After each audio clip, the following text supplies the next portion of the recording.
Grace, how could you? Felicia's voice trembled, her eyes burning with betrayal. Grace froze, her breath caught in her throat. You were my sister, the one person I trusted the most.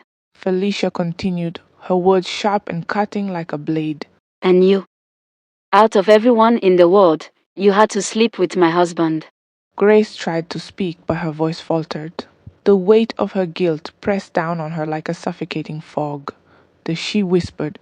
I didn't mean for any of this to happen. Felicia's bitter laugh echoed through the room. You didn't mean to destroy my marriage. You didn't mean to break me.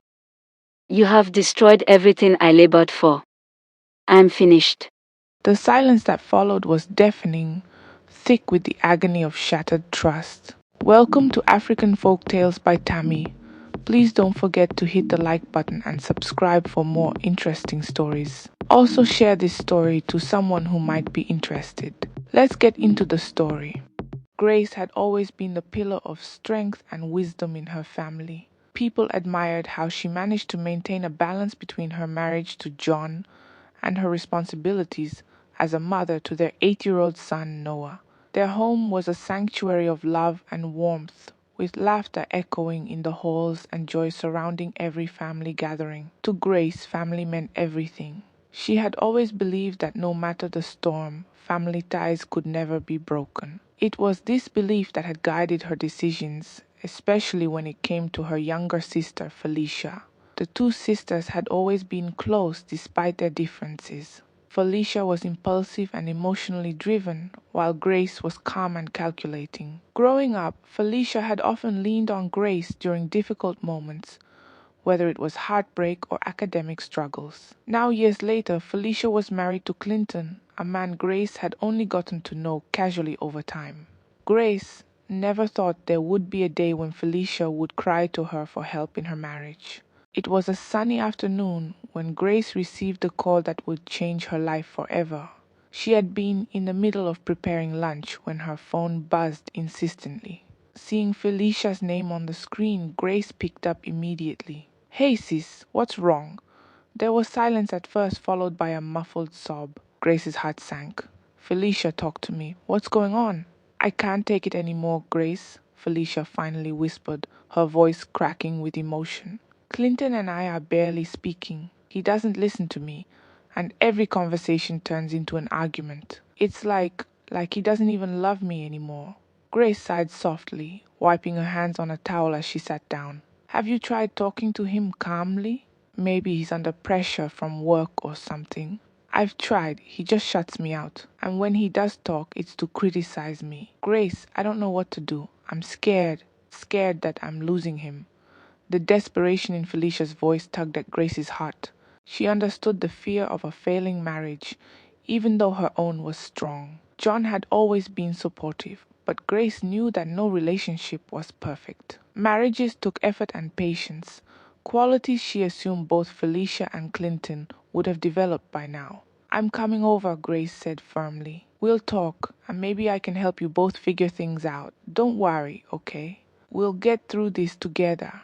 An hour later, Grace arrived at Felicia's house. The atmosphere was tense, the air thick with unspoken grievances. Felicia greeted her at the door with tired, swollen eyes. Grace hugged her tightly, feeling the weight of her sister's pain. Clinton was in the living room, scrolling through his phone with a detached expression. He barely looked up when Grace walked in, muttering a curt greeting. Grace took a moment to observe him. Clinton wasn't the man she remembered from their family gatherings. He seemed distant, hardened by something unseen. Felicia's stories of his cold behavior suddenly felt real and overwhelming. Grace knew it wouldn't be easy to fix this. Later, after sending Felicia upstairs to rest, Grace sat across from Clinton. "Talk to me," she said softly. "What's going on between you and Felicia?" "She's worried sick." Clinton sighed heavily and leaned back on the couch. "Grace, it's complicated. I'm tired. I feel like we're on two different wavelengths. I can't even have a proper conversation with her without it turning into a fight. She doesn't understand me." "Then help her understand," Grace replied. "You married her for a reason, Clinton. Somewhere along the line, you two lost that connection. But it's not too late to rebuild it. He stared at the ceiling for a long moment before nodding slowly. Maybe you're right. I don't know where to start.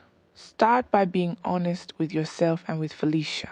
I'm here to help, but you both need to be willing to meet each other halfway. Clinton gave her a faint smile, and for the first time, Grace saw a glimmer of hope in his eyes. She knew this would be a long road, but she was determined to help her sister save her marriage.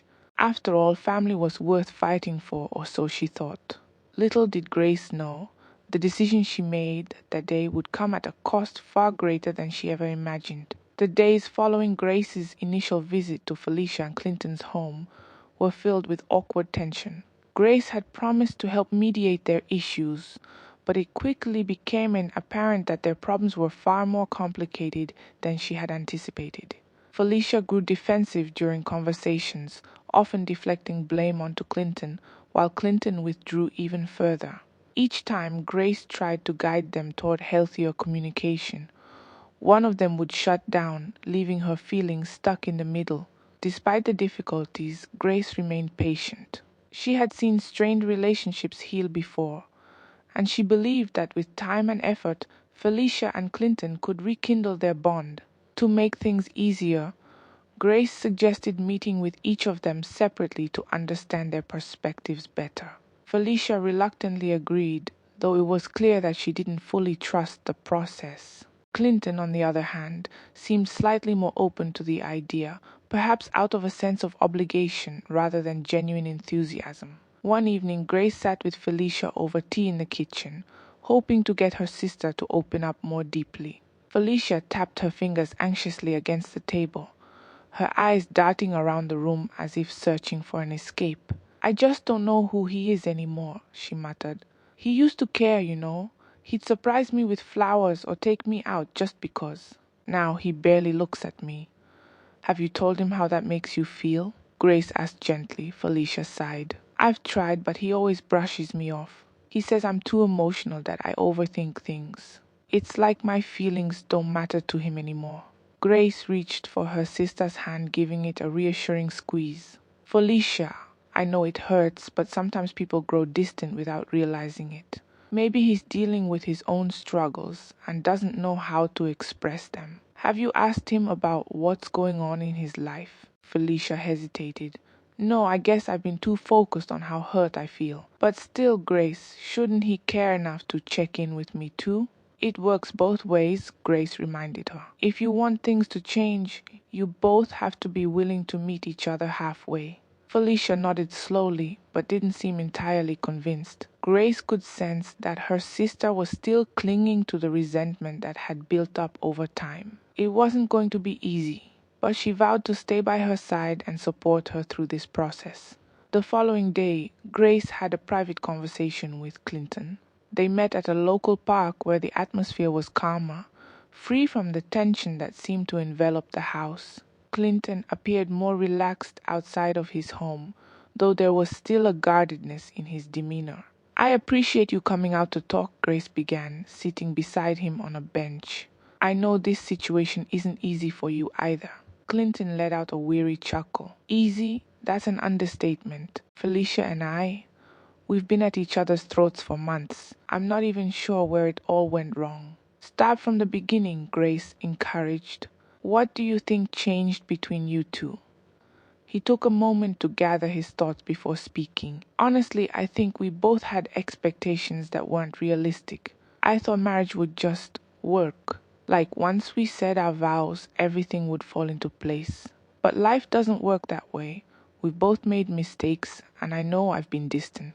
I just don't know how to fix it."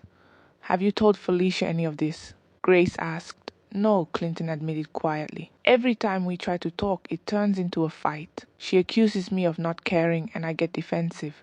It's a vicious cycle." Grace nodded thoughtfully. "Maybe you both need a reset, some time to really listen to each other without the anger and blame. I can help facilitate that, but you have to be willing to meet her halfway too." "This can't be one-sided," Clinton sighed. "You're right, I'm tired, Grace. Tired of the arguments, tired of feeling like a failure." "You're not a failure," she assured him. "Marriage is hard, but it's not impossible to repair." You and Felicia loved each other enough to commit for life. That love is still there somewhere, you just have to find it again. For the first time in a long while, Clinton gave a genuine smile. Thanks, Grace. I didn't realize how much I needed to hear that. As they continued talking, Grace felt a strange shift in the air between them. It wasn't anything overt, but there was an undercurrent of vulnerability that made her slightly uneasy. She pushed the thought aside, focusing instead on the task at hand. Her goal was to help, nothing more. She just had to remind herself of that whenever the lines between personal and familial support began to blur. The following weeks brought a mixture of small progress and subtle complications. Grace continued spending time with Felicia and Clinton, carefully balancing her role as a mediator without stepping on either of their toes.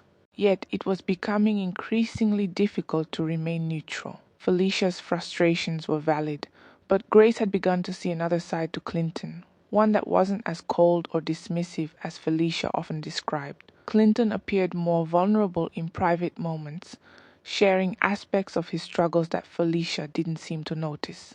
He spoke about the pressures he faced at work, the financial concerns that had been building silently, and the fear that he was failing as both a husband and a provider. Grace listened attentively, offering words of encouragement and suggesting ways he might approach Felicia differently in their conversations. Still, the more he opened up to her, the more uneasy Grace began to feel. She reassured herself that this was only because of the emotional weight of the situation. She wasn't crossing any lines. She was simply doing what a supportive sister should, helping both sides understand each other better. However, as the days went on, Grace couldn't deny the growing discomfort whenever Clinton expressed his gratitude. His compliments, though seemingly harmless, began to linger in her thoughts longer than they should have.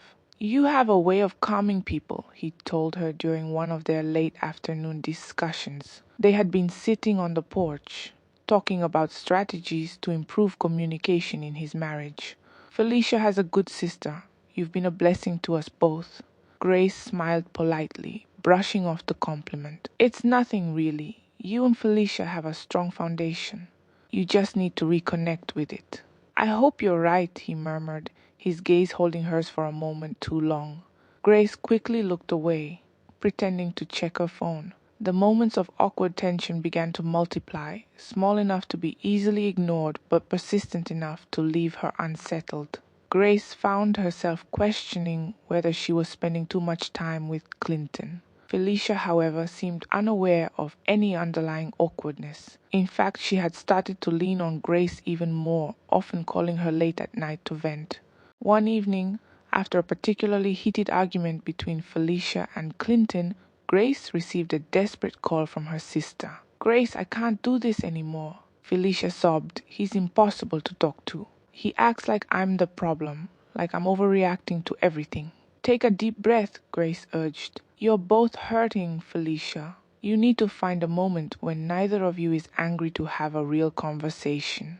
Maybe take a break for the night. Give yourself space to cool off." Felicia sniffled on the other end of the line. "I don't know if that will work. He doesn't care anymore, Grace. I'm starting to think he never did." "That's not true," Grace said softly. "I know he cares. He's just overwhelmed. You both are. You need to be patient with each other." After calming her sister down, Grace hung up and sighed deeply. This was wearing on her more than she had anticipated. The constant tension, the emotional outbursts, the burden of being the mediator, it was beginning to take a toll. John had noticed her increased stress and had tried to talk to her about it. But Grace had brushed him off, assuring him that it was temporary. Later that night, she couldn't sleep. She kept replaying the arguments she had witnessed, the long conversations she had with Clinton, and the moments that had made her uncomfortable. She needed to create clearer boundaries, she told herself. She couldn't let her role in this situation become more than what it was meant it to be. The next day she met Clinton again, this time at a cafe near his office. He seemed calmer than usual, though there was still a weariness in his eyes. They discussed some of the issues Felicia had raised, and Grace tried to offer practical solutions. However, Clinton soon steered the conversation into personal matters. You've been so patient through all of this, he said. I don't think I've ever had anyone understand me the way you do.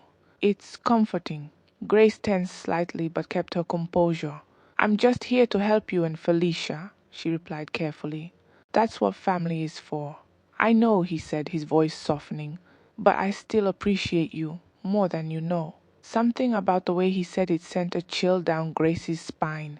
She finished her coffee quickly and suggested they wrap up the conversation. As she walked back to her car, her mind raced with conflicting thoughts. She had to set firm boundaries before things spiraled out of control.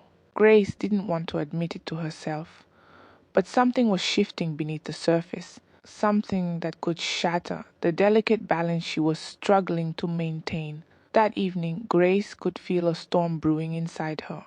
She had tried to ignore the small moments of tension between herself and Clinton, convincing herself that they were merely figments of her imagination.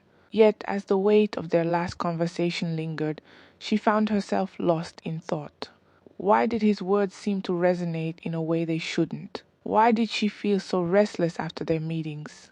She needed clarity, a line she could not and would not cross. John was home early that night, seated on the living room couch reading the newspaper. He glanced up as Grace entered the room, noticing the distant look in her eyes. Long day, he asked, folding the paper and setting it aside. Grace hesitated before nodding. Yeah, I've been trying to help Felicia and Clinton, but things are complicated. John gave her a sympathetic smile. You've always had a way of trying to fix everyone's problems. Just don't lose yourself in the process, Grace. His words stuck with her long after he went to bed. She stayed awake, replaying every conversation, every glance, every uneasy feeling she had experienced with Clinton. She knew she had to take a step back for her own peace of mind. Tomorrow, she would create some space and focus more on her own family. However, fate had other plans. The next evening, Grace received a frantic call from Felicia. Grace, I can't do this anymore. We had another fight. I can't even stand to look at him right now, Felicia cried. Her voice cracked, raw with emotion. Felicia, calm down, Grace said, her pulse quickening. Where are you right now? I left the house. I needed air. I'm staying with a friend tonight, Felicia replied, her voice trembling. Grace felt a surge of worry. Does Clinton know where you are? No, I don't care if he does, Felicia said bitterly before hanging up. Grace stared at her phone, feeling a knot tighten in her stomach. She didn't want to be involved anymore, but the situation was spiraling. She debated whether to check on Clinton, worried he might be equally distressed, but eventually decided it was the right thing to do. After all, she was trying to keep the family together. When she arrived at Felicia and Clinton's house, the atmosphere was eerily quiet. Clinton opened the door, looking disheveled and weary. Grace, what are you doing here? He asked, surprised. Felicia called me, she explained. She told me about the fight and that she left for the night. I wanted to make sure you were okay. Clinton let out a heavy sigh and stepped aside to let her in. I'm not okay, but I don't know how to fix this. Everything is falling apart. They sat in the dimly lit living room, the air between them heavy with unspoken thoughts. Clinton ran a hand through his hair, his frustration evident. I didn't want things to end up like this. I still care about her, but it feels like we're trapped in a cycle we can't break. Grace listened quietly, offering small words of encouragement when necessary. As the hours stretched on, the conversation grew more personal. Clinton spoke about his fears of failure, his regrets, and his loneliness. Grace found herself opening up as well, sharing moments from her own marriage where things hadn't always been perfect. It was during one of these moments of shared vulnerability that the line between empathy and something more began to blur. Clinton leaned closer, his gaze soft but intense. You're the only person who's really been here for me, he whispered. Grace froze, her mind screaming at her to pull away, to leave, to stop whatever this was becoming. But in that moment, all the tension that had been building between them culminated in a single kiss. It was brief but electric, a spark that ignited a wave of guilt and panic in Grace. She pulled back sharply, her heart racing. Clinton, this isn't right, she stammered, standing up abruptly. I know, he said quietly, looking as shaken as she felt. It just happened. Grace grabbed her purse, avoiding his gaze. I need to go, she muttered, rushing toward the door. The drive home was a blur. Her mind replayed the kiss over and over, each time amplifying the shame that washed over her. How could she have let this happen? She had come to help, to support her sister's marriage, and now she had crossed a line that could never be uncrossed. When she arrived home, John was already asleep. Grace slipped into bed silently, tears stinging her eyes as she stared at the ceiling. She couldn't undo what had happened, but she could control what came next. She had to. The following morning, Grace avoided her phone entirely. She knew Felicia would likely call again, but she wasn't ready to face her sister, nor was she ready to deal with Clinton. All she knew was that things had changed, and nothing would ever be the same again. The morning after the kiss with Clinton, Grace woke up to an overwhelming sense of dread. Sleep had been elusive, her mind plagued by a constant loop of guilt and self-recrimination. The weight of what had happened hung over her like a dark cloud. She wanted to forget the moment entirely, to erase it from her memory, but the reality was unrelenting. She moved through the house mechanically, barely registering John's presence. He noticed her detachment almost immediately. "Are you okay?" he asked, watching her closely as she prepared breakfast. "I'm fine," she answered too quickly, forcing a smile. "Just tired. I didn't sleep well." John didn't press further, but his concerned gaze lingered longer than usual. Grace felt an ache in her chest. She didn't deserve his kindness, not after what had happened.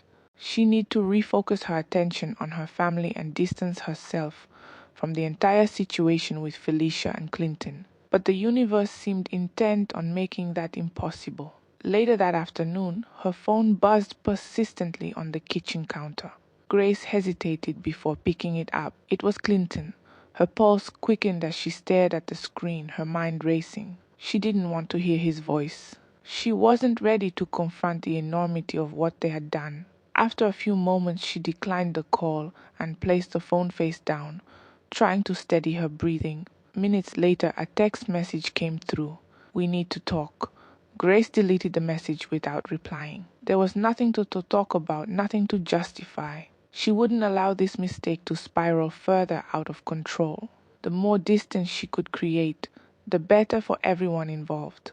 However, avoiding the issue proved harder than she expected. Felicia called that evening, her voice unusually calm but guarded. "Hey Grace, I just want to check in. I know you went to the house last night. Did you talk to Clinton?" Grace's stomach tightened. "Yes, I did," she replied cautiously. "He was upset. I tried to calm him down, but I didn't stay long." Felicia sighed. "I figured as much. I don't know what to do anymore, Grace. I'm starting to think this marriage can't be saved." "Don't say that," Grace said softly, trying to mask her own internal conflict. "You both care about each other. You just need more time and space to work through your issues." "Maybe," Felicia murmured, though her tone suggested she wasn't convinced. "Thank you for always being there for me. I don't know how I'd get through this without you." The words struck Grace like a physical blow. If only Felicia knew the truth. The guilt became suffocating, but Grace forced herself to stay composed. "I'll always be here for you," she whispered, though the promise felt hollow. After the call ended, Grace sank into a chair, her head in her hands. How had she allowed things to spiral this far? She had always prided herself on being the dependable, moral one, the person everyone could trust. Yet here she was, carrying a secret that had the potential to destroy everything. Days passed in a blur of avoidance and anxiety. Clinton tried contacting her several more times, but Grace ignored every call and message. Felicia, unaware of the growing rift beneath the surface, continued to lean on her for support. Grace found herself caught between two worlds, one where she was still the supportive sister and wife, and another where the weight of her betrayal threatened to crush her entirely. But secrets have a way of creeping into the light. It wasn't long before Clinton grew tired of being ignored. One afternoon, Grace was startled by a knock at her front door. When she opened it, she found Clinton standing there, his expression a mix of frustration and desperation. "We need to talk," he said firmly. "Clinton, you shouldn't be here," Grace whispered, glancing nervously behind her to see if John or Noah were nearby. "This isn't a good time." I've been trying to reach you for days, he insisted. You can't just pretend nothing happened. I'm not pretending, she shot back in a low voice. I'm trying to protect my family. What happened was a mistake, and it can't happen again. We both need to move on. Clinton's jaw tightened. You think I don't know that? I'm not here to complicate things, Grace. I needed to hear it from you. I needed to know where we stand. We stand where we should have stood all along, she replied coldly. This ends here. We owe it to Felicia and to ourselves not to let this go any further. For a moment, Clinton looked as if he wanted to argue, but then his shoulders sagged in defeat. You're right, he muttered. This never happened. We'll move on. Thank you, Grace said softly, feeling a mixture of relief and sorrow. Without another word, Clinton turned and walked away. Grace watched him go, knowing that while this chapter might be closed, the consequences of her actions would haunt her for a long time.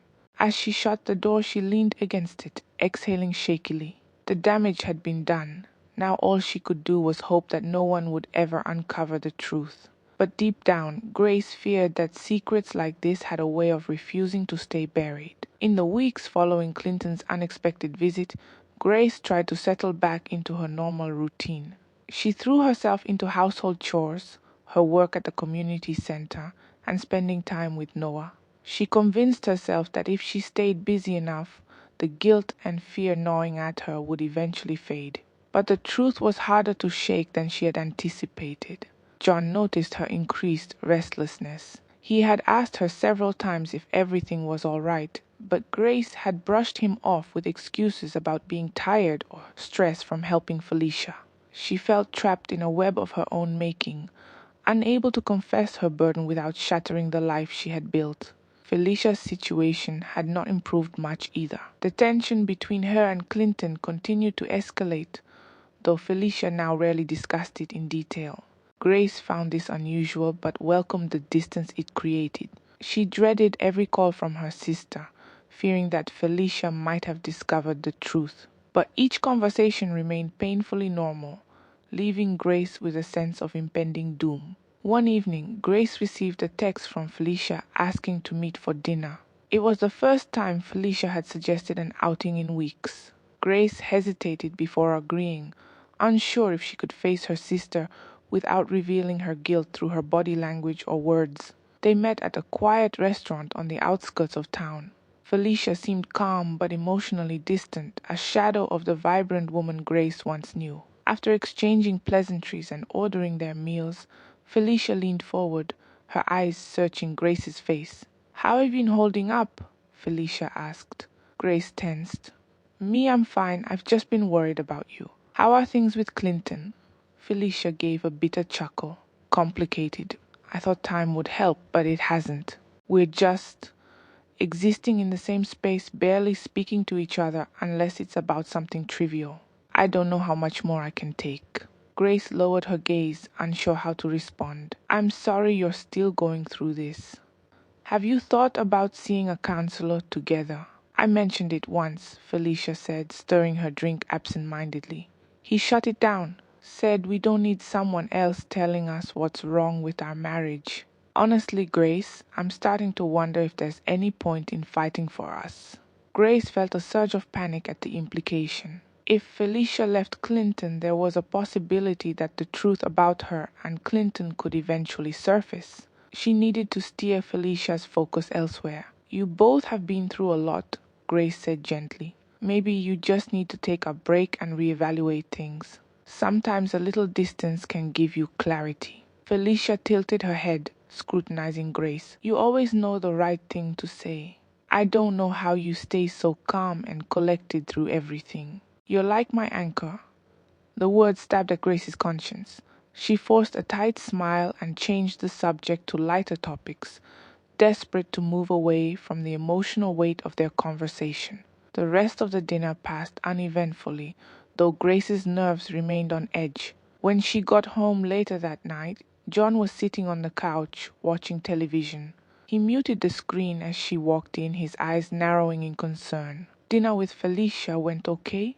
"Yeah," Grace said, hanging her coat by the door. "She's still struggling, but we had a good talk." John studied her for a moment, then patted the cushion next to him. Come sit with me for a minute.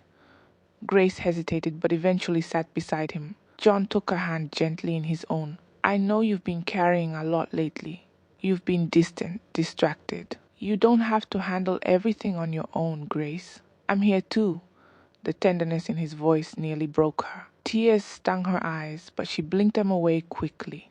I'm okay, she whispered. Just a lot going on. I'll be fine. John squeezed her hand, his gaze filled with quiet concern. I trust you, he said softly. But if you ever need to talk about anything at all, I'll be here. Those words lingered long after John went to bed. Grace sat alone in the dimly lit living room, her thoughts spiraling. The burden of secrecy was suffocating. She felt as if she were living on borrowed time, knowing that eventually the truth would catch up with her. She had thought she could control the situation, but the cracks in her carefully constructed facade were beginning to show. The next morning she resolved to take control of the situation once and for all. She had to find a way to close this chapter before it destroyed her marriage and family. However, deep inside, Grace feared that no matter what she did, the damage had already been done. The truth was a ticking time bomb, one that could explode any moment. Days turned into weeks, and Grace struggled to maintain the delicate facade she had built around her life. She avoided Clinton entirely, ignoring his calls and steering clear of places where she might run into him. Felicia's sporadic updates about her marriage grew shorter and less detailed, though the tension between her and Clinton remained palpable. Grace sensed that Felicia had reached a breaking point, but hadn't yet decided how to proceed. One Friday evening, Felicia unexpectedly arrived at Grace's house. She didn't call ahead, and her face was unusually calm, which made Grace uneasy. As soon as Felicia stepped inside, she hugged Grace tightly, as though seeking comfort without words. Grace froze for a moment, then gently returned the embrace. Hey, Grace said softly. You caught me off guard. Is everything okay? Felicia pulled back, shaking her head. No, not really. I couldn't stay in that house any longer tonight. I just needed to get away for a bit. Grace led her to the living room, offering her a seat on the couch. Felicia sat quietly for a moment, staring at her hands. Grace busied herself in the kitchen, preparing tea to give herself time to calm her nerves. The tension in the air was thick, and she didn't know how much longer she could endure it. When she returned with the tea, Felicia sighed deeply. I'm thinking about leaving him, she admitted. The words sent a chill down Grace's spine. Leaving Clinton? Grace echoed, her voice barely above a whisper. Felicia nodded. I don't think there's anything left between us. We've tried, Grace. We really have. But every conversation turns into a fight or silence. It's exhausting. I don't feel loved anymore, or even respected. Grace swallowed hard, her mind racing. If Felicia left Clinton, the possibility of the truth coming out would only grow. Clinton might become reckless in his emotions, and Felicia's pain could lead her to uncover things Grace desperately wanted to keep buried. Have you told him how you feel? Grace asked, trying to sound neutral. Felicia shrugged. I haven't found the right moment. I don't even know if it matters anymore. It's not like he's fighting to keep us together either. We're both just tired. Grace felt a surge of guilt that nearly overwhelmed her. How much of their marriage's collapse had she inadvertently contributed to? If she hadn't gotten involved, would things have turned out differently? Felicia leaned back against the couch, her eyes closing briefly. You know what hurts the most? Feeling like I was never enough. I keep wondering what went wrong, what I did that made him stop caring. You didn't do anything wrong, Grace said firmly. Sometimes people drift apart for reasons that have nothing to do with blame. You've done your best, Felicia. Maybe you both just need to figure out what you want separately. Felicia opened her eyes, nodding slowly. Maybe. I just hate feeling like a failure. You're not a failure, Grace whispered. You're strong. Whatever happens next, you'll get through it. For a while they sat in silence, the weight of Felicia's decision hanging between them. Grace's thought drifted to John, to the fragile balance of her own marriage. The secret she carried threatened to consume her, but she couldn't risk confessing it. Not now, not ever. She had already caused enough damage. Eventually, Felicia stood and gave Grace a tired smile. Thanks for letting me vent. I should probably head back before Clinton starts wondering where I am. Are you sure you're okay to drive? Grace asked concerned. I'll be fine, Felicia assured her. It's not like he's waiting up for me. As Grace walked her sister to the door, she felt a pang of sadness. Felicia didn't deserve this pain, and Grace hated that she had played any part in deepening it. When Felicia finally left, Grace leaned against the door frame, exhaling shakily. She felt trapped in a nightmare of her own making, each lie and omission tightening the noose around her conscience. Later that night, Grace lay awake, listening to John's steady breathing beside her. She thought about the years they had spent building their life together, the dreams they had shared, the challenges they had overcome. Now one reckless mistake threatened to unravel it all. The weight of that knowledge pressed down on her, suffocating and inescapable. The next morning, Grace resolved to be more present with her family. She joined Noah for breakfast and planned a day out with him and John, determined to focus on the things that truly mattered. For a few hours, she managed to push the guilt aside and live in the moment. But as they returned home that evening, a text message from Clinton appeared on her phone. We need to talk, it's important. Grace's heart sank. She knew this wasn't over yet. The truth had a way of clawing its way to the surface, no matter how hard she tried to bury it. Grace knew she couldn't keep running from the storm that loomed over her life. Clinton's text sat unread on her phone for hours, each glance at the screen stirring fresh anxiety. What could he possibly have to say that hadn't already been said? She contemplated deleting the message and pretending it never existed, but deep down she knew avoidance wasn't a solution. Secrets had a way of demanding confrontation, and she feared that moment was drawing closer. Throughout the day, Grace tried to focus on her responsibilities, immersing herself in errands and family activities. Yet her mind remained tangled in a web of fear and uncertainty. John noticed her absent-mindedness at dinner and gently prodded her. Are you sure everything's okay? He asked again, his eyes filled with quiet concern. You've seemed a little off these past few days. Grace forced a smile. It's just been a busy week, that's all. I'm fine, really. John didn't press further, but she could tell he wasn't convinced. His trust in her was a heavy weight on her shoulders, one that only deepened her guilt. How much longer could she keep up this charade? It was only a matter of time before cracks began to show. Later that evening, Grace finally worked up the courage to reply to Clinton's message. She kept her response brief. I can't meet in person, but if it's urgent, we can talk over the phone tomorrow. Almost immediately, Clinton replied, agreeing to the phone call. Grace sighed in relief, grateful that he didn't push for an in-person conversation. She couldn't risk being seen with him, especially not now. The walls of her carefully constructed life felt like they were closing in, and every move had to be calculated. The next day, while John was at work, Noah was at a friend's house. Grace found a quiet moment to call Clinton. He answered on the first ring. Thanks for calling, Clinton said, his voice low and serious. I wasn't sure you would. I'm listening, Grace replied curtly, keeping her tone guarded. What's so important? There was a pause on the other end before Clinton spoke again. Felicia's been talking about leaving me. I don't think she'll stay much longer. Grace clenched her jaw, her fears creeping closer to reality. I know, she's mentioned it to me too, but I don't see what that has to do with us. It has everything to do with us, Clinton said softly. If she leaves, the truth might come out eventually. You know that as well as I do. Grace closed her eyes, pinching the bridge of her nose. We've already agreed to move on from what happened. That's the only way we can protect everyone involved. If you're worried about Felicia finding out, then you need to focus on your marriage, not this. I've tried, Clinton muttered. But the damage is already done. We're too far gone. You don't know that, Grace insisted.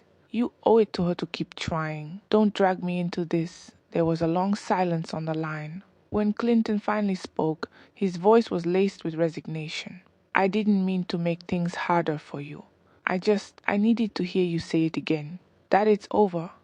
It's over, Grace repeated firmly. It has to be. They ended the call without further discussion, and Grace sat in the stillness of her living room, her mind racing. She had drawn the line once more, but she couldn't shake the feeling that the consequences of their actions were still lurking in the shadows. Later that day, Felicia called unexpectedly. "Grace, can we meet? I've made a decision." Grace's stomach twisted, of course. "What's going on?" "I'll explain when I see you," Felicia replied. "It's important." They met at a quiet park where Felicia appeared more composed than Grace had seen in weeks. Sitting on a bench, Felicia took a deep breath. "I'm filing for separation. I can't keep pretending things will get better." Grace's chest tightened, but she nodded in understanding. "If that's what you feel is best, then I support you. You deserve peace and happiness." "I'm tired of being unhappy," Felicia admitted. "But there's something else. I've been thinking a lot about trust and betrayal." Grace's heart skipped a beat. "What do you mean?" Felicia glanced at her, a strange look in her eyes.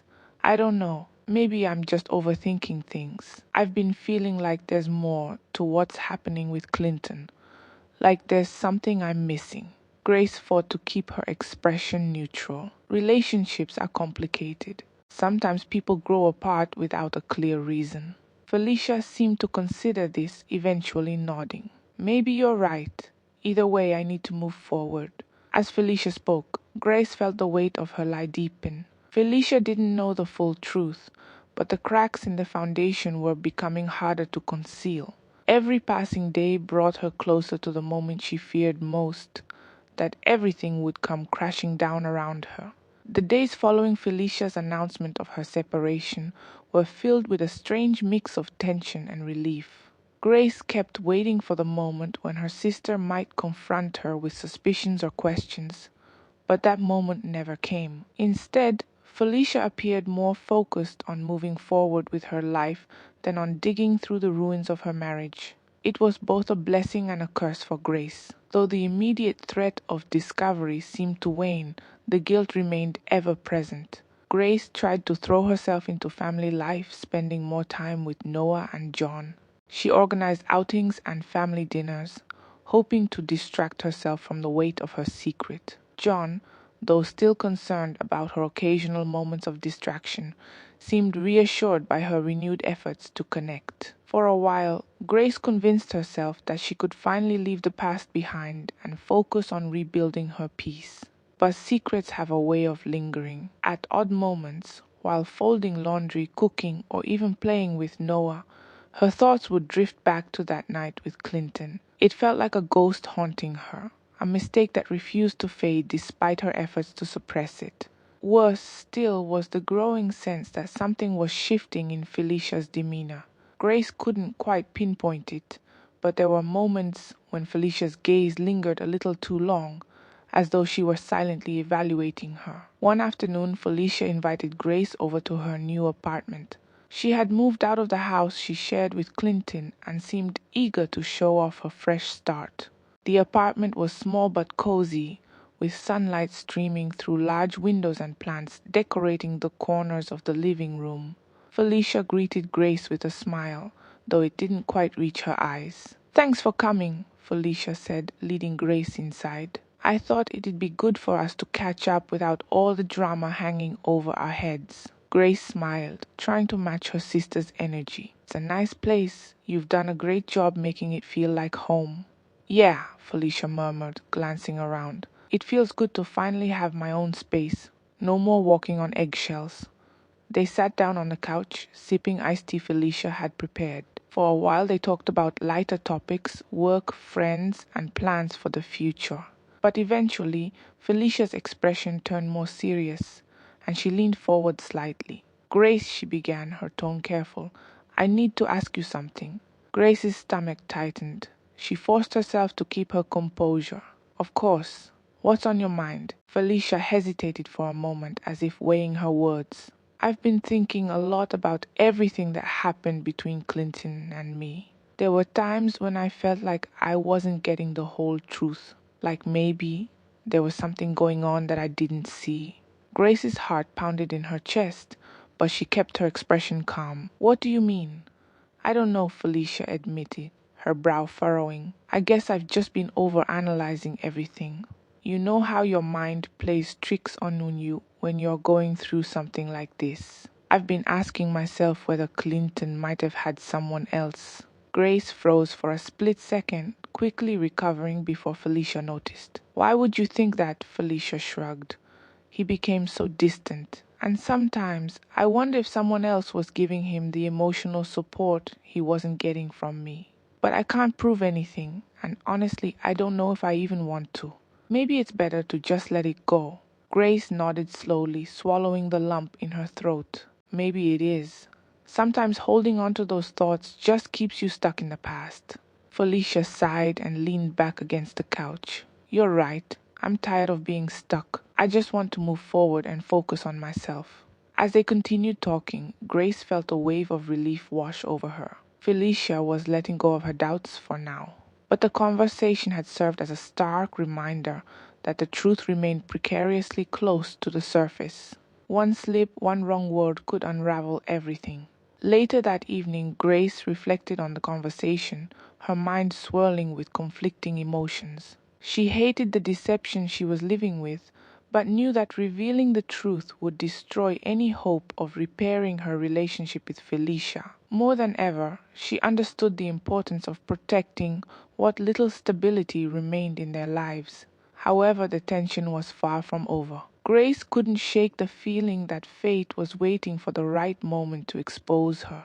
No matter how hard she tried to maintain control, the truth loomed like a shadow in the background, waiting for its inevitable reckoning. In the weeks that followed, Grace found herself walking a tightrope of emotions. Felicia's decision to move forward with her life gave Grace a fragile sense of relief. The separation was now official, and Felicia appeared more determined than ever to rebuild herself. Despite her sister's progress, Grace couldn't shake the gnawing fear that something would eventually slip through the cracks and expose her secret. Every interaction felt like a test, as if Felicia were waiting for Grace to give herself away. John, meanwhile, continued to offer quiet support, though Grace could tell he sensed something wasn't quite right. His trust, once a comfort, now felt like an unbearable burden. Each time he reassured her with small acts of kindness, a gentle kiss on the forehead, helping Noah with his homework, Grace's guilt deepened. She felt like an imposter in her own life, trapped by choices she could never undo. One Sunday afternoon, Grace found herself alone in the house. John had taken Noah to a nearby park, giving her rare quiet time to think.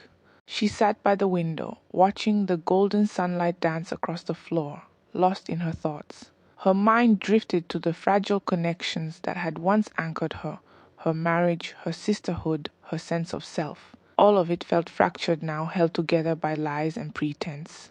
Her phone buzzed, snapping her out of her trance. It was a message from Felicia. Hey, can we meet? I need to talk about something important. Grace's pulse quickened. She hesitated, wondering if this was finally the moment everything would unravel. Taking a deep breath, she typed a quick reply. Of course, come by whenever you're ready.